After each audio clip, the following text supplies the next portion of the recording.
السلام علیکم ورحمۃ اللہ وبرکاتہ۔ میری شادی کو 15 سال ہو گئے تھے۔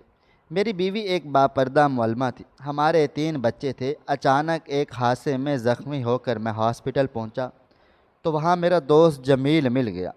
اس نے مجھے ایک ایسی بات بتائی کہ میں نے فوراً اپنی بیوی کو طلاق دے دی۔ لیکن کچھ سال کے بعد جب حقیقت مجھ پر کھلی تو میں روتا پیٹتا اپنی بیوی کے گھر پہنچا، لیکن یہ دیکھ کر میرے پیروں کے نیچے سے زمین نکل گئی کہ وہاں تو ایک تو کراچی کا شور شرابہ اور اس پر اتنا ٹریفک۔ میں اپنی موٹر سائیکل پر سوار، آج مجھے جلدی گھر جانا تھا، لیکن میں ایک ایسے چوراہے پر پھنس چکا تھا جہاں چاروں جانب گاڑیاں اپنی مرضی سے آ جا رہی تھی۔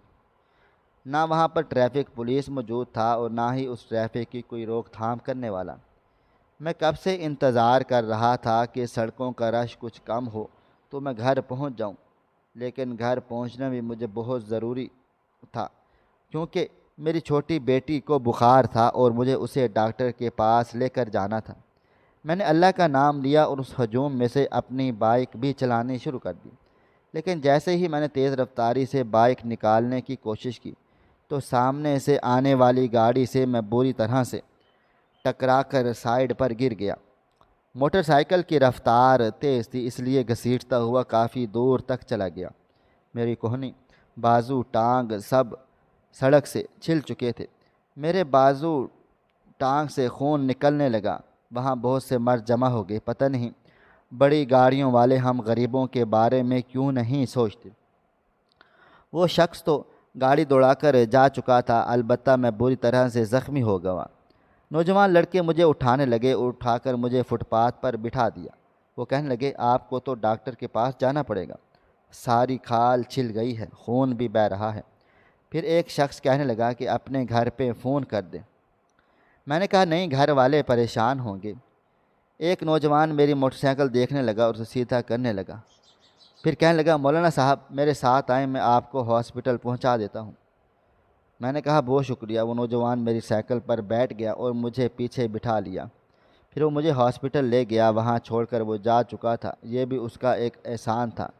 میں اپنے بازو پر اور اپنے ٹانگوں پر پٹی کروا رہا تھا جب میری بیوی امارہ کا فون چل آیا۔ وہ کہنے لگی، آپ کہاں رہ گئے؟ وہ ہسپتال میرے گھر سے قریب تھا۔ میں نے کہا نیک بخت موٹر سائیکل کا ایکسیڈنٹ ہو گیا ہے، اس وقت میں ہسپتال میں ہوں۔ یہ سن کر وہ پریشان سی ہو گئی۔ کہنے لگی، کیسی چوٹ لگ گئی؟ آپ تو بڑے دھیان سے موٹر سائیکل چلاتے ہیں۔ میں نے کہا بس قسمت میں لکھی تھی، لگ گئی چوٹ۔ وہ کہنے لگی، میں ابھی ہاسپٹل میں آتی ہوں، مجھے بتائیں کدھر ہے ہاسپٹل؟ میں نے کہا ایسا کرو، بڑے بیٹے کو بھی ساتھ لے آؤ۔ میرا بڑا بیٹا 14 سال کا تھا۔ میں نے کہا مجھ سے تو موٹر سائیکل نہیں چلے گی، میں تمہارے ساتھ رکشے میں چلا جاؤں گا۔ وہ کہنے لگی، ہاں ٹھیک ہے۔ میں نے ہاسپٹل کا پتہ بھی بتا دیا۔ جیسے ہی میں نے پٹی کروائی، لنگڑا کر چلنے لگا۔ سامنے ہی مجھے میرا دوست جمیل نظر آ گیا۔ 16-17 سال کے بعد میں نے اسے دیکھا تھا۔ کافی کمزور سا تھا، آنکھوں کے نیچے گہرے حلقے بنے تھے۔ میں نے کہا تمہیں یہ کیا ہوا ہے؟ وہ کہنے لگا کچھ نہیں، ایسے ہی طبیعت کچھ ایسی ویسی رہتی ہے، پھر عمر بھی تو ہو گئی ہے۔ میں نے کہا تم تو 17 سال سے یوں غائب ہو جیسے اس شہر میں رہتے ہی نہیں۔ وہ کہنے لگا ہمیں زندگی بہت مصروف ہو گئی ہے، تم سناؤ کیسے ہو؟ پھر کہنے لگا میں کافی عرصہ دبئی میں تھا، بس 1 سال پہلے گھر لوٹا ہوں۔ میں بھی جمیل سے باتیں کر ہی رہا تھا جب سامنے سے مجھے امارہ اور فیصل آتے دکھائی دیے۔ فیصل میرے بڑے بیٹے کا نام تھا۔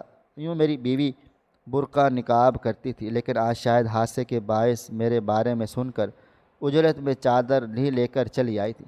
چادر سے اس نے آدھا چہرہ چھپا کر رکھا تھا۔ میرے پاس پہنچ کر وہ کہنے لگی، فیصل کے ابا آپ کو اچھی خاصی چوٹیں لگ گئی ہیں۔ میں نے کہا بس اللہ تعالیٰ کی مرضی ہے۔ وہ کہنے لگی چلیں آئیں، میں آپ کو سہارا دے کر لے جاتی ہوں۔ میں نے سوچا کہ جمیل سے امارہ کا تعارف کروا دوں کیونکہ وہ بھی میرے برابر میں کھڑا تھا، بس مجھ سے ذرا سا پیچھے کھڑا تھا۔ میں نے کہا امارہ یہ میرا دوست جمیل ہے۔ جب سے میں نے دیکھ کر پیچھے پلٹا تو وہ دور جا رہا تھا۔ میں سمجھا شاید میری بیوی کو دیکھ کر چلا گیا ہے۔ بہرحال وہ کہنے لگی کیا کون؟ میں نے کہا نہیں، ایک دوست تھا، شاید چلا گیا۔ میں امارہ اور فیصل کے سہارے سے ہی ہاسپٹل سے باہر آیا۔ وہ رکشہ کروا چکی تھی، اس نے مجھے رکشے میں بیٹھنے میں مدد کی اور میرے برابر میں بیٹھ گئی۔ فیصل کو میں نے موٹر سائیکل کی چابی دی۔ میں نے کہا بیٹا آرام سے چلا کر آنا۔ وہ کہنے لگا جی ابا جان۔ میرے تینوں بچے ہی بہت زیادہ فرما بردار تھے اور اس کی وجہ سے میری نیک اور با کردار بیوی اور با اخلاق بھی تھی۔ میں اس کی جتنی بھی تعریفیں کروں کم ہے۔ میری بیوی ایک معلمہ اور با پردہ تھی۔ میں نے کبھی بھی اسے کسی کے سامنے اپنا چہرہ کھولتے نہ دیکھا۔ زیادہ تر چار دیواری میں رہنا پسند کرتی۔ وہ مجھ سے 10 سال چھوٹی تھی لیکن آج تک کبھی اس بات کا مجھے احساس نہیں دلایا۔ میری تو داڑھی کے بال بھی اب سفید ہونے لگے اور وہ ابھی بھی جوان لگتی اور وہ مجھ سے کئی گنا زیادہ خوبصورت بھی تھی۔ شادی کے شروع میں تو مجھے ایسا لگتا تھا جیسے میں احساس کمتری کا شکار ہو جاؤں گا، کیونکہ وہ خوبصورت ہے اور میں سانولی سلونی رنگت کا مالک۔ پھر میں عمر سے اس سے بڑا تھا، ہر لحاظ سے بالکل مکمل تھے، خوبصورتی میں تھی اور میں معلمہ، لیکن آج کبھی بھی اس نے مجھے اس بات کا احساس نہ دلا دیا۔ امارا میری بہت عزت کرتی ہے، وہ مجھ سے محبت سے رہا کرتی۔ میں اس کے ساتھ ایک مطمئن زندگی گزار رہا تھا اور اپنی زندگی سے مجھے کبھی کوئی شکوہ شکایت نہ رہی۔ ہاں مالی حالات کبھی اچھے ہو جاتے تو کبھی کچھ برے ہو جاتے، لیکن میں نے اسے کبھی شکوہ شکایت کرتے نہ دیکھا۔ 15 سال کا عرصہ کوئی کم نہیں ہوتا۔ شادی کے شروع میں مجھے بہت محسوس ہوتا تھا، کیونکہ خاندان والے جب میری بیوی کو دیکھتے تو کہتے اس لڑکی پر ظلم ہوا ہے، کہاں یہ اتنی خوبصورت اور کم عمر، کہاں یہ آج تک کبھی بھی امارا نے مجھے اس بات کا احساس نہ دلایا۔ بہرحال وقت یوں ہی گزر رہا تھا۔ میں دوبارہ ہاسپٹل میں پٹی بدلوانے گیا۔ جب مجھے وہاں پر دوبارہ جمیل مل گیا، لیکن مجھے دیکھتے ہی نظریں چرا کر جانے لگا۔ میں نے اسے زور سے پکارا تو مجبوراً اسے پلٹ کر مجھے دیکھنا پڑا۔ پھر وہ میرے پاس چلا آیا۔ میں نے کہا تم مجھے دیکھ کر نظر انداز کیوں کر رہے ہو؟ وہ کہنے لگا نہیں بس ایسے ہی، لیکن ابھی بھی وہ نظریں چرا رہا تھا۔ میں نے کہا کیا بات ہے؟ وہ کہنے لگا کچھ بھی نہیں۔ میں نے کہا ادھر بیٹھو، آج تک کبھی ایسا نہیں ہوا کہ تم نے مجھے یوں نظر انداز کیا ہو۔ اس دن بھی جب میری بیوی اور بیٹا آئے تو تم پیچھے سے ہی غائب ہو گئے۔ میں تو تمہارا تعارف کروانے والا تھا۔ جمیل بار بار نظریں چرا رہا تھا اور مجھے سمجھ نہ آ رہی تھی کہ وجہ کیا ہے۔ وہ کہنے لگا تم نے امارا سے شادی کی ہے؟ حالانکہ وہ میری بیوی کا نام نہیں جانتا تھا، کیونکہ شادی سے پہلے وہ دبئی جا چکا تھا۔ میں نے کہا تمہیں کیسے پتہ؟ وہ ذرا سا مسکرا دیا، پھر کہنے لگا اس کے بارے میں کون نہیں جانتا۔ بہرحال وہ تمہاری بیوی ہے، وہ بھی پچھلے 15 سالوں سے۔ جہاں تم نے اتنے سال گزار لیے باقی بھی گزار لو۔ یہ سن کر میں عجیب سی کشمکش کا شکار ہوا تھا۔ میں نے کہا تمہاری بات سمجھا نہیں۔ وہ کہنے لگا وقت بہت گزر گیا ہے، تم میری بات نہ ہی سمجھو تو بہتر ہے۔ میں نے کہا پھر بھی میں جاننا چاہتا ہوں کہ آخر تم میری بیوی کو کیسے جانتے ہو؟ وہ کہنے لگا تمہاری سامنے تو وہ بالکل خود کو بابردہ ثابت کرتی ہوگی، نیک اور پارسا۔ یہ بھی سچ تھا۔ میں نے کہا میرے سامنے کا کیا مطلب ہے؟ میری بیوی بہت نیک ہے۔ وہ کہنے لگا یہی تو بات ہے کہ تمہیں سچائی کا پتہ نہیں، اور اچھا ہے کہ تم کبھی سچ ہی نہ جانو تو بہتر ہے۔ یہ کہہ کر وہ وہاں سے جانے لگا۔ میں نے کہا میری بات سنو، میرے پاؤں پہ اگر زخم نہ ہوتے تو میں اس کے پیچھے ضرور بھاگتا اور اسے روک کر وجہ پوچھتا، لیکن میں تو خود لنگڑا کر چل رہا تھا، میرے پاؤں میں بہت درد تھا۔ یہ کہہ کر وہ تیز قدم بڑھاتا ہوا وہاں سے باہر نکل گیا اور مجھے ایک عجیب و غریب سی کشمکش میں چھوڑ گیا۔ میں واپس گھر آیا تو امارا کو غور سے دیکھ رہا تھا۔ ابھی بھی اس کے چہرے کی دلکشی ویسے کی ویسی تھی۔ پتہ نہیں کیوں جمیل کی ادھورے باتیں مجھے جیسے بے چین کر گئی تھی۔ اب رات کا سارا کام کر کے وہ میرے پاس آ گئی۔ میں پتہ نہیں کیوں آج اسے بڑے غوروں سے دیکھ رہا تھا۔ اپنے لمبے بالوں پر اس نے کنگھا کیا اور دوپٹہ اتار کر ایک طرف رکھ کر میرے برابر میں لیٹ گئی۔ تینوں بچے بڑے تھے، فیصل کا الگ کمرہ تھا اور دونوں بیٹیاں بھی ایک الگ کمرے میں سوتی تھی۔ پورا دن سر پہ دوپٹہ پھیلائے رکھتی امارا، بچوں کے سامنے بھی نہیں اتارتی، صرف رات کو جب کمرے میں آتی تو اتار کر ایک طرف رکھ دیتی۔ میں نے یاد کرنا شروع کیا، وہ شروع سے کافی چپ چاپ رہتی تھی، بڑی خاموش مزاج قسم کی تھی۔ پہلے تو کبھی میں نے اس کی بات کو نوٹ نہ کیا، مجھے لگا شاید اس کی عادت ہے، لیکن جمیل کی باتوں کو سن کر پتہ نہیں کیوں مجھے کچھ گڑبڑ کا احساس ہونے لگا۔ وہ میرے برابر میں لیٹ گئی، آنکھیں بند کر لیں۔ میں نے اس کے سفید گورے ہاتھ پر اپنا سانولا ہاتھ رکھا تو میرا دل دھک سے دھڑکا تھا۔ میں یہی سوچ رہا تھا مجھ جیسے شخص کے ساتھ وہ کیوں زندگی گزار رہی تھی؟ اسے تو کوئی بھی خوبصورت نوجوان مل سکتا تھا۔ پھر جب میں نے میری تصویر دکھائی گئی تو اس نے اعتراض کیوں نہ کیا؟ آخر کیا وجہ تھی؟ دماغ الٹی سیدھی سوچنے کا شکار ہونے لگا۔ پھر میں نے خود کو جھٹکا، یہ میں کیا کر رہا ہوں؟ 15 سال کا ساتھ ہے ہمارا، اور 15 سالوں میں میں نے امارہ کو ایسا کبھی کچھ کرتے نہ دیکھا۔ میرے دل میں اس کے لیے ذرا بھی شک و شبہ نہ ہوتا۔ میں نے کروٹ بدلی اور اپنے آپ کو سمجھانے لگا شاید جمیل کو کوئی غلط فہمی ہوئی ہوگی۔ پھر دل و دماغ میں آنے لگا کہ وہ امارہ کا نام کیسے جانتا تھا۔ اس دن امارہ نے برقع نہیں پہنا تھا، چادر سے چہرہ چھپایا تھا، اور آدھے سے زیادہ اس کا چہرہ دکھائی دے رہا تھا۔ جمیل یقیناً اسے پہلے سے جانتا تھا، تبھی تو اسے پہچان گیا، لیکن کیسے جانتا تھا؟ میں تو نے سنا تھا کہ امارہ نے کبھی کسی غیر محرم کے سامنے آتی ہی نہیں، پردہ کرتی ہے۔ اماں نے اسے میرے لیے پسند ہی اس لیے کیا تھا کہ وہ ایک معلمہ ہے، با پردہ ہے، کیونکہ میں بھی ایک ایسی لڑکی چاہتا تھا جو پردہ کرتی ہو، نیک اتوار ہوں کی مالک ہو۔ بظاہر تو وہ ایسی ہی تھی، لیکن جمیل کی باتیں میرے دل میں عجیب سے وہم پیدا کر گئی تھی، جسے میں چاہ کر بھی جھٹلا نہیں پا رہا تھا۔ پتہ نہیں کیوں، لیکن مجھے رات بھر چین سے نیند نہیں آئی۔ بار بار جمیل کی باتیں میرا دماغ الجھا رہی تھی۔ میں بے حد پریشان سا ہو کے رہ گیا۔ صبح اٹھا تو امارہ پہرے سے اٹھ چکی تھی، ویسے ہی سر پہ دوپٹہ باندھ رکھا تھا۔ وہ کہنے لگی جلدی سے آ جائیں، ناشتہ کر لیں، پھر میرے بچے آ جائیں گے، مجھے انہیں پڑھانا لکھانا بھی ہے۔ وہ محلے کی لڑکیوں کو قرآن پاک کا ترجمہ اور تفسیر پڑھاتی تھی، اور پھر سے باقاعدگی سے پڑھاتی، اور ایسی نیک عورت بھلا کیسے؟ پھر سے ایک بار جمیل کی باتوں نے مجھے پریشان کیا۔ میں نے ناشتہ کیا، لیکن ایک بے چینی میرے اندر مچ چکی تھی جو مجھے کسی طور پر چین نہیں لینے جا رہی تھی۔ پتہ نہیں کیوں، لیکن میں اب امارہ کی ایک ایک حرکت پر غور کرنے لگا تھا۔ ایک بار رات کے پہر میری آنکھ کھلی تو میں نے دیکھا امارہ بیڈ پر نہیں لیٹی۔ میں ایک دم اٹھ کر بیٹھ گیا۔ پھر مجھے یاد آنے لگا ایسی کئی راتیں پہلے بھی گزر چکی ہیں۔ میں سو رہا تھا، رات کو میری آنکھ کھلتی تو امارہ میرے برابر میں موجود نہ ہوتی، اور مجھے یہی لگتا تھا کہ بچوں کے پاس ہوگی یا تہجد پڑھ رہی ہوگی۔ میں نے کبھی نہ سوچا تھا کہ وہ اٹھ کر کہاں جاتی ہے۔ میں اٹھ کر بیٹھ گیا، حالانکہ میری ٹانگ میں شدید تکلیف تھی۔ میں واش روم بھی جاتا تھا تو امارہ کا سہارا لے کر جاتا تھا، اور جب میں نے خود سے اٹھا، لنگڑاتے پیر کے ساتھ کمرے کے دروازے تک آیا، دروازہ کھولا تو باہر لاؤنج میں بالکل اندھیرا تھا۔ میں بچوں کے کمرے میں گیا، دونوں بچیاں اکیلی سو رہی تھیں، اور فیصل بھی۔ میں نے باہر لاؤنج کا دروازہ کھول کر جیسے ہی صحن میں آیا تو میں نے دیکھا کہ وہ بدحواسی سے چھت سے نیچے اتر رہی ہے۔ اس نے ہاتھ میں کچھ کپڑے پکڑے ہیں اور بے حد ڈری ہوئی لگ رہی تھی۔ بڑی عجلت میں وہ اندر جانے کی جانب آنے لگی، لیکن مجھے دیکھ کر گھبرا گئی، ڈر گئی۔ وہ کہنے لگی آپ؟ میں نے کہا کیوں، کیا ہوا؟ مجھے دیکھ کر کیوں ڈر گئی؟ وہ کہنے لگی آپ اچانک نظر آئیں گے تو میں ڈروں گی نا۔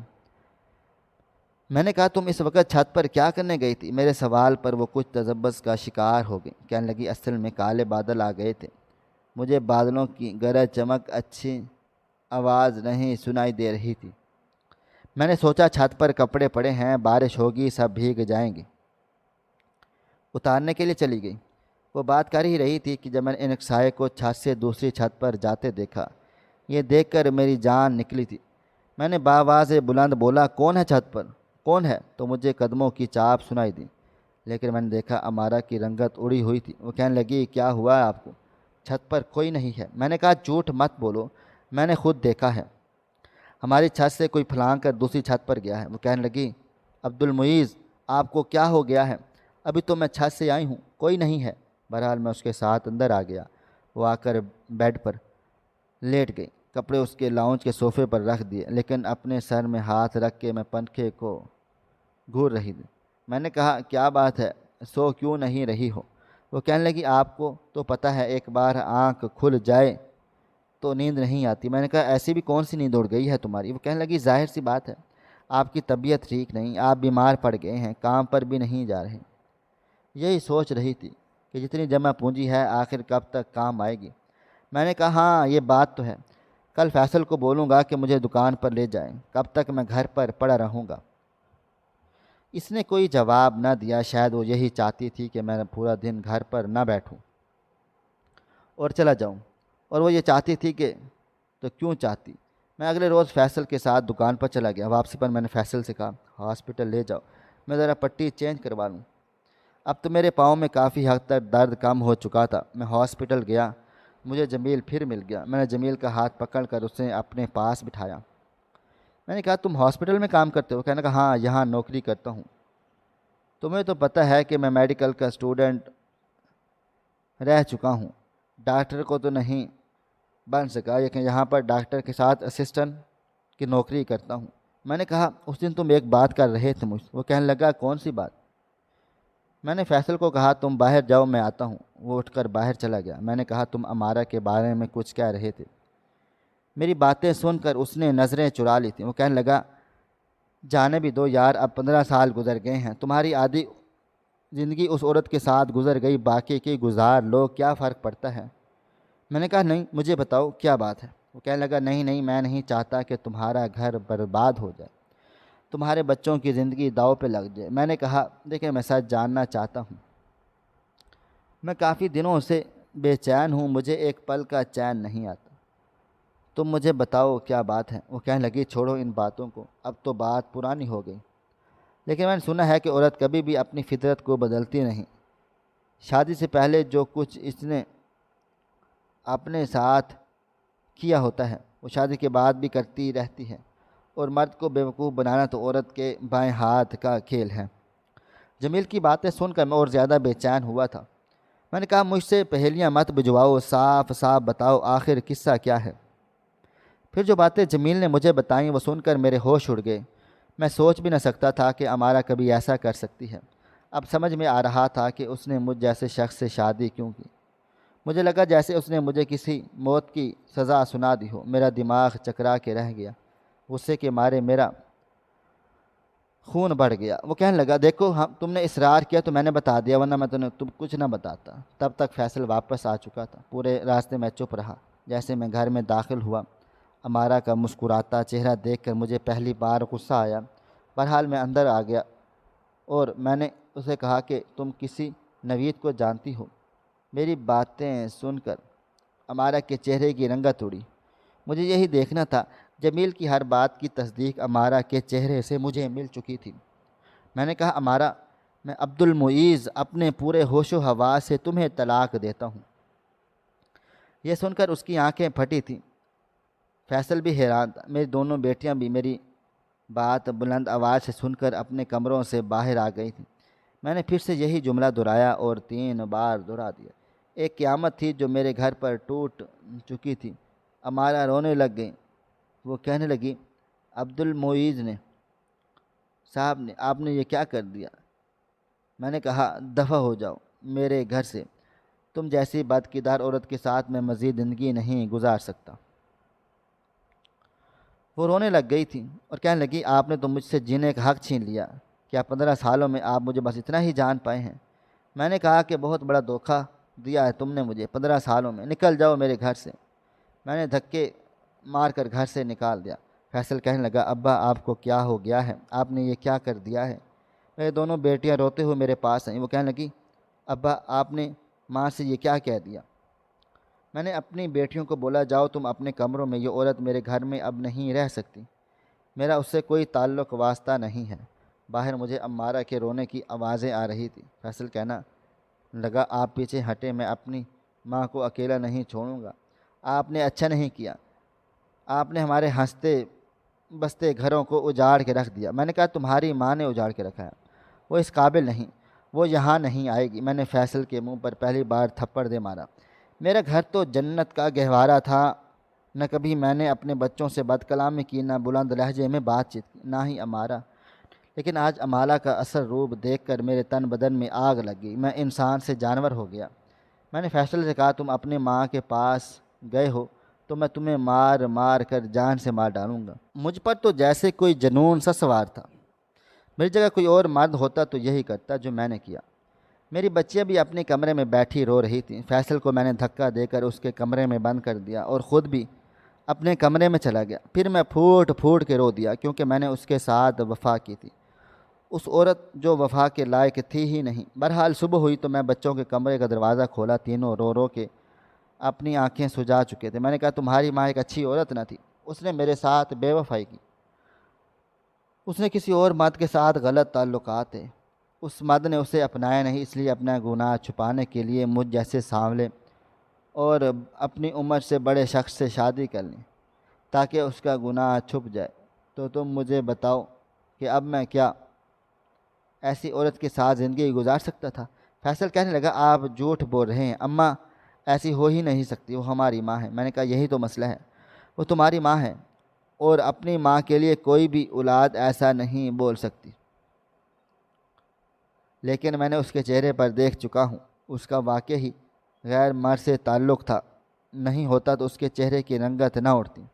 فیصل ابھی بھی میری بات ماننے کو تیار نہ تھا، اسے لگ رہا تھا کہ میری ماں نیک ہے، بری ہو ہی نہیں سکتی۔ میں اس کی کیفیت سمجھ سکتا تھا، اتنی جلدی تو کسی کو یقین نہ آتا۔ بہرحال میری بیٹیاں چھوٹی تھیں، اس لیے میں نے ان کی ڈانٹ ڈپٹ کر سمجھا دیا وہ اپنی ماں کا نام نہ لے۔ ہمارا اپنے میکے جا چکی تھی، دن ہفتوں میں بدلے اور ہفتے مہینوں میں اور مہینے سال میں۔ میں نے دوسری شادی نہیں کی، کر بھی نہیں سکتا تھا، ایک عورت بہت بڑا دھوکہ کھایا، کسی دوسری پر بھروسہ کیسے کرتا۔ 2-3 سال گزر گئے، میری بچیاں اب اس قابل ہو گئیں کہ کچن کا گھر کام اور گھر کا کام سنبھال لیتی، لیکن چپ چاپ سی رہنے لگی، مجھ سے بات نہ کرتی۔ فیصل اب کالج میں پڑھنے لگا لیکن وہ بھی چپ چاپ رہتا۔ میرے تینوں بچے مجھ سے زیادہ بات نہ کرتے اور میں نے انہیں قسم دے رکھی تھی کہ اپنی ماں سے کوئی رابطہ نہیں رکھے گا۔ بہرحال اپنی بیوی کی بے وفائی کی وجہ سے میں شوگر اور بلڈ پریشر کا مریض ہو گیا تھا۔ آئے روز میرا بلڈ پریشر کبھی شوٹ کر جاتا تو کبھی ہائی ہو جاتا۔ میرا خیال رکھنے والا کوئی نہ تھا، میری دونوں بیٹیاں بس کھانا بنا دیتیں، گھر کی صفائی کر دیتیں، لیکن جس طرح سے ہمارا مجھے پوچھتی تھی ظاہر ہے بچے تو نہیں پوچھ سکتے۔ کئی لوگوں نے مجھے دوسری شادی کا مشورہ دیا لیکن میرا دل نہ مانا تھا، میں نے شادی نہیں کی۔ ایک بار میں نے دکان کے پاس سے گزرا، ہمارا کی چچا زاد بہن گزری، مجھے دیکھا تو نفرت سے اپنا منہ پھیر لیا۔ میں نے بھی بات نہیں کی، وہ کچھ آگے بڑھ گئی اور پلٹ کر میری دکان پر آ گئی اور سامنے رکھی کرسی پر بیٹھ گئی۔ وہ کہنے لگی عبدالمعیز بھائی، مجھے آپ سے ایسی توقع نہ تھی۔ میں نے کہا کوئی اور بات کرو، یہ بات تو اب پرانی ہو گئی ہے۔ کہنے لگا بات تو پرانی ہو گئی ہے لیکن 15 سال آپ نے جس عورت کے ساتھ گزارے اس عورت کے بارے میں چند جملے سننے کے بعد آپ نے بھروسہ کیسے کر لیا کہ وہی سچ ہے؟ میں جانتا تھا کہ امارا کی چچا زاد بہن امارا کی بہترین دوست ہے، اکثر ہمارے گھر آیا کرتی تھی، عمیرہ کی اس سے دوستی یاری تھی۔ وہ کہنے لگی کہ میں امارا کو بچپن سے جانتی ہوں، اس کی زندگی میں کوئی نوید نہ تھا۔ تو میں نے کہا پھر اس کی رنگت کیوں اڑ گئی؟ وہ کہنے لگی اپنی بیوی کے سامنے کسی غیر مرد کا نام لیں گے تو کیا وہ گھبرائے گی نہیں؟ عورت تو نکاح کے 2 بولنے کے بعد ہی اس بات کا خوف دل میں بٹھائے رکھتی ہے کہیں رشتہ نازک کسی غلط فہمی کے شکار میں نہ پڑ جائے۔ نوید ہمارے محلے کا آوارہ لڑکا تھا جو ہر محلے کی لڑکی کو پریشان کرتا، مجھے بھی اس نے پریشان کیا، امارا کو بھی کیا، لیکن بات آئی گئی ہو گئی۔ لیکن جو کچھ آپ نے اس کے ساتھ کیا اچھا نہیں کیا، 2 سال بہت روتی رہی۔ آپ جانتے بھی ہیں اس کے گھر کے حالات اچھے نہ تھے، اس کے بھائی اور بھابیاں اس کے ساتھ اچھا سلوک نہیں کرتے۔ میں آپ سے سب یہ کیوں کہہ رہی ہوں؟ ان باتوں کا اب تو کوئی فائدہ ہی نہ رہا، کاش کہ آپ نے ایک بار مجھ سے پوچھ لیا ہوتا، چلو مجھ سے نہ صحیح اپنی بیوی سے پوچھ لیا ہوتا، اسے کچھ کہنے کا موقع تو دیتے۔ یہ کیا بات ہوئی کہ ایک مرد کا نام لیا اور طلاق دے دی؟ کیا 15 سالوں کی رفاقت اتنی بھی طاقت نہیں رکھتی کہ آپ کچھ تو تحمل کا مظاہرہ دکھا دیتے؟ یہ باتیں سن کر میں شرمندہ ہو کے رہ گیا، مجھے واقعی خود پر افسوس ہونے لگا۔ اس نے آج تک کبھی ایسا کچھ تو نہیں کیا، مجھے اس بات کی تصدیق کرنی چاہیے تھی، لیکن پھر وہی سوال کہ جمیل نے ایسا کیوں کیا، اس کو امارا سے بھلا کیا غرض ہو سکتی تھی؟ خیر میں نے جو کیا تھا مجھے اس کا پچھتاوا ہونے لگا، میں افسوس کرنے لگا، پھر سوچا کہ امارا سے معافی مانگ لوں، ہو سکتا ہے اس کی کوئی راہ میری بچی نہیں تھی۔ لیکن جیسے ہی امارا کے بھائی کے گھر گیا میرے ہوش اڑ کے رہ گئے، کیونکہ اس وقت امارا کا نکاح ہو رہا تھا اور وہ بھی جمیل سے۔ یہ دیکھ کر میرے ہوش اڑ گئے، جمیل مجھ سے دیکھ کر مسکرا رہا تھا کیونکہ نکاح کی رسم ادا ہو چکی تھی۔ میں نے کہا تم نے میری بیوی کے ساتھ نکاح کر لیا؟ وہ کہنے لگا میں تو تمہاری بیوی کو بہت پہلے سے پسند کرتا تھا۔ میں دبئی چلا گیا، پتہ چلا کہ امارہ کی شادی ہو گئی، پر میں یہ نہیں جانتا تھا کہ کس سے ہوئی۔ میں نے 15 سال اس سے محبت کر کے گزارے، لیکن جب مجھے پتہ چلا وہ تمہاری بیوی ہے تو مجھ سے برداشت نہ ہوا۔ اس لیے میں نے تمہارے دل میں غلط فہمیاں پیدا کی، اور تم نے میری باتوں میں آ کر جو کیا وہ اچھا ہوا۔ اب تو وہ میری بیوی بن چکی ہے، تمہارا اس سے کوئی تعلق واسطہ نہیں، لہذا دوبارہ میری بیوی سے ملنے کی کوشش مت کرنا۔ میں اپنا سب کچھ کھو چکا تھا صرف جمیل کی باتوں پر اعتبار کر کے۔ میں نے کیوں کسی غیر مرد کا اعتبار کیا اور اپنی بیوی پر شک کیا؟ مجھے اپنے رشتے پر اعتبار ہونا چاہیے تھا۔ اب میرے پاس آنسو بہانے کے علاوہ کوئی دوسرا راستہ نہ بچا۔ کاش کہ مرد جلد بازی میں غلط فیصلے نہ کریں جس کا خمیازہ انہیں عمر بھر بھگتنا پڑے۔ میں اپنے بچوں کی نظر میں بھی برا تھا، اور بیوی تو ظاہر سی بات ہے میری رہی ہی نہ تھی۔ میرا گھر ٹوٹ کے رہ گیا تھا جو کبھی جنت کا گہوارہ ہوا کرتا تھا۔ آپ لوگوں سے اس کہانی کو شیئر کرنے کا مقصد یہ ہے کہ جو غلطی میں نے کی ہے وہ آپ مت دہرائیے گا۔ مزید اس طرح کی سبق آموز واقعات اور کہانیاں سننے کے لیے ہمارے چینل کو سبسکرائب کر لیں۔ شکریہ۔ اللہ حافظ۔